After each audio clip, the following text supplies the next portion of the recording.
Allan, I wanted to talk about the case of Munir Thalib, the Indonesian human rights activist, the most important human rights activist in Indonesia, or I should say the most well-known one. Because when we were in Bonn, Germany recently for a gathering of the Right Livelihood Award winners, he was one of the laureates. I met his wife, Suciwati, and we want to play her description of what happened to her husband. But I'd like you to set it up, who Munir was, what his significance is, and how that relates to what we're talking about today, the Indonesian military, Kopassus, and human rights abuses. Well, Munir was a great man. He was a friend of mine. He was brilliant. Many Indonesians rightly saw him as a possible great future leader of the country. He was the toughest, most outspoken, most fearless human rights advocate, and the military killed him for it. There was a very telling incident right after the U.S. invaded Afghanistan. Munir at that time, he had various human rights groups, and he was getting some money for them from USAID. So he had a relationship with the U.S. Embassy. But he went out and led demonstrations against the U.S. invasion of Afghanistan. The U.S. Embassy called him in and chewed him out and told him that he was consorting with and aiding terrorists. And while this was going on, the Indonesian military under General Wiranto sent thugs to attack him in his office and accused him of being a puppet of the United States, which is hypocritical since they were receiving weapons from the United States. But for demagogic reasons, they said he was a U.S. puppet. So they sent the mobs after him, while the U.S. was accusing him of playing with terrorists. But Munir always spoke his mind and opposed the killing of civilians. And what happened to him was he, at one point, became burnt out, essentially. It seemed to me that he needed a rest. And he decided to go to the Netherlands to study, to work on a law advanced studies program. He boarded a flight, and he died on the plane. He vomited to death from arsenic poisoning. He was slipped arsenic, and this has been established in court, by an agent of BIN, the Indonesian Presidential Intelligence Agency.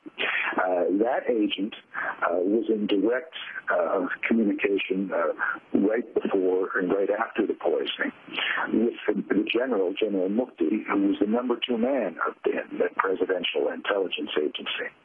Now, the BIN was and is today an associate of the American CIA.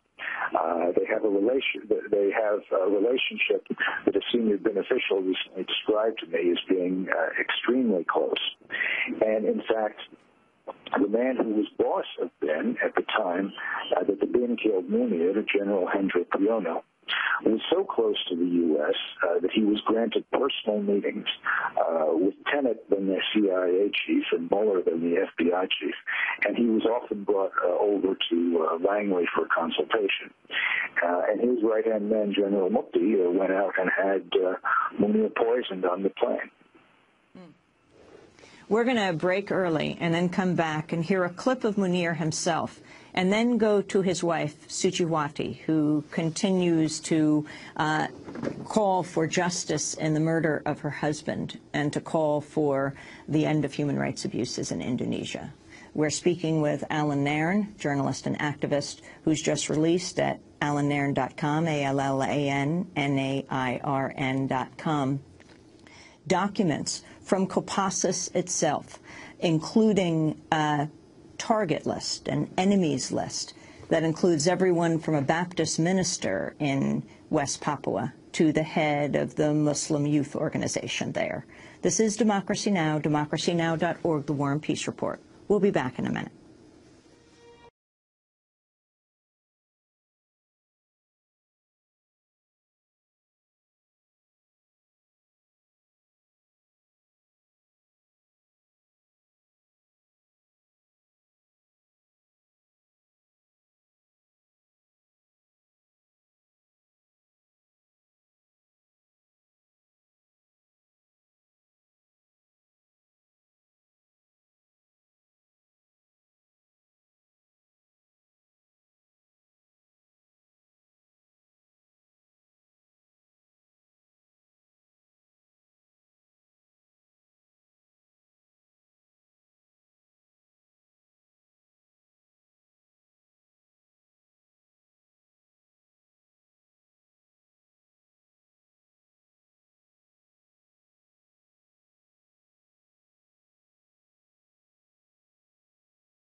Adagio for Strings, Opus 11, Samuel Barber, here on Democracy Now!, democracynow.org, The War and Peace Report. I'm Amy Goodman.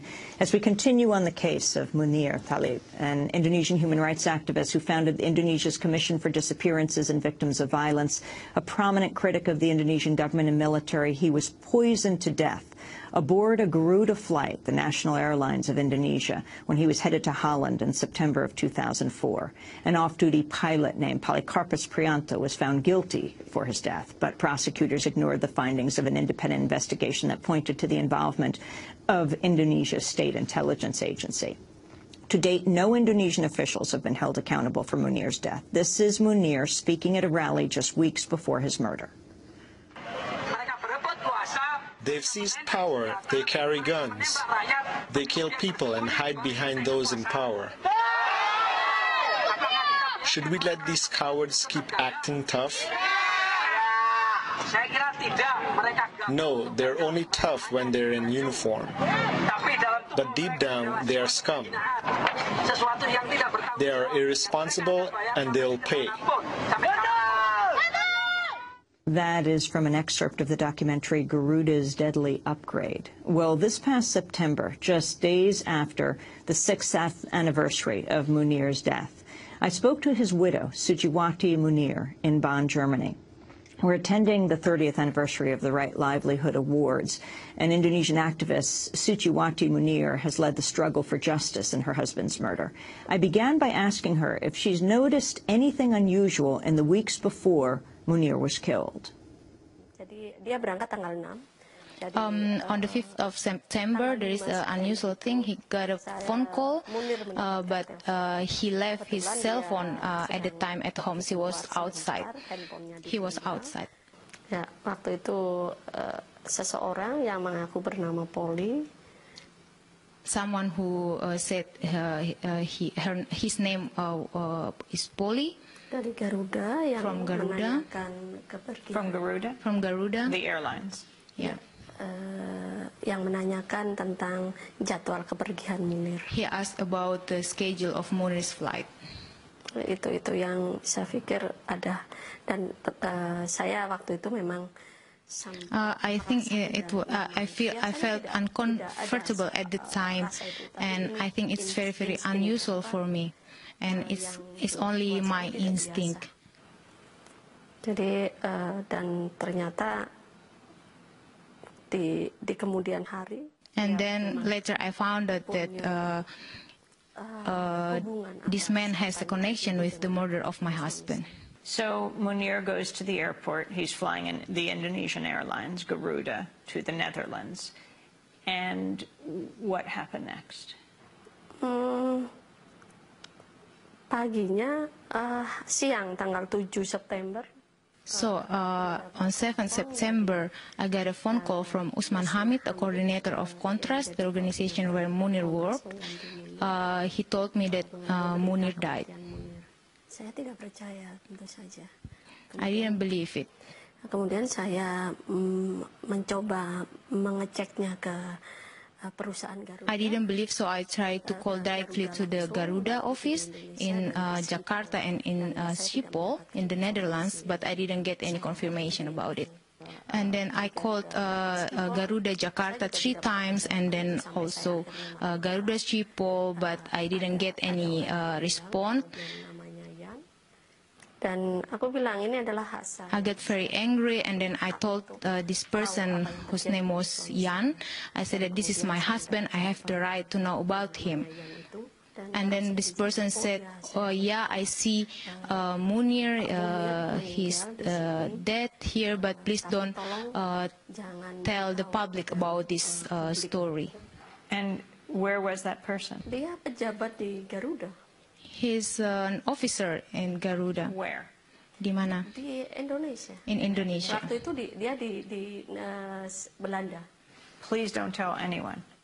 Dia bilang jangan kasih.